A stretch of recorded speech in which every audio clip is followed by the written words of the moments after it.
je m'appelle Christian Scherer, je suis restaurateur à Develier.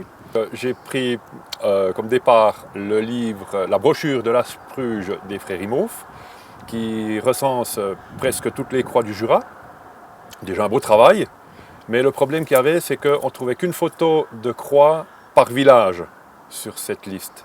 Et de fil en aiguille, j'ai pris chaque croix de leur liste pour la situer avec le GPS sur la grille suisse, qui est la coordonnée nationale. Comme ça, on peut les retrouver plus facilement. Il y avait à peu près 800 croix dans ce livre, et j'en ai retrouvé à peu près près de 300 à côté. Donc en prenant les linteaux de porte, les croix des églises, des chapelles, des temples et des pierres gravées qu'on peut trouver un peu partout dans le Jura.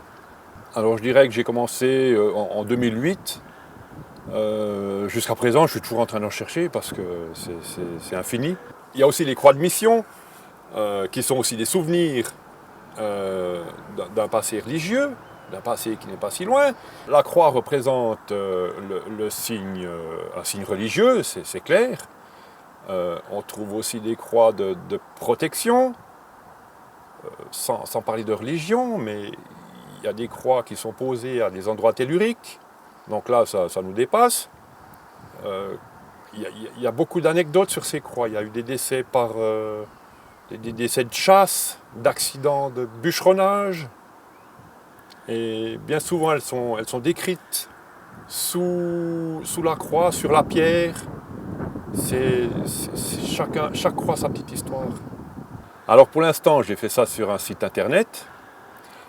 C'était pour moi la façon la plus facile, entre parenthèses, parce que toutes les photos sont en lien avec le lieu, la carte et ainsi de suite. C'est un outil qu'on peut faire sur internet, parce que je me suis amusé à créer mon site. Donc c'est plus facile pour montrer ce que je voulais. Alors c'est un classeur que j'ai par district, parce que je me suis arrêté simplement aux 3 districts du Jura. Il y en a bien assez.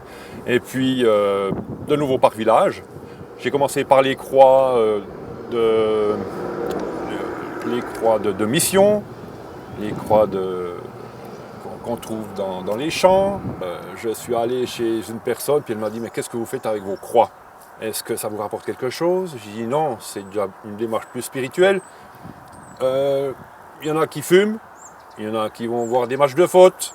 Et moi, je prends les croix en photo. Voilà.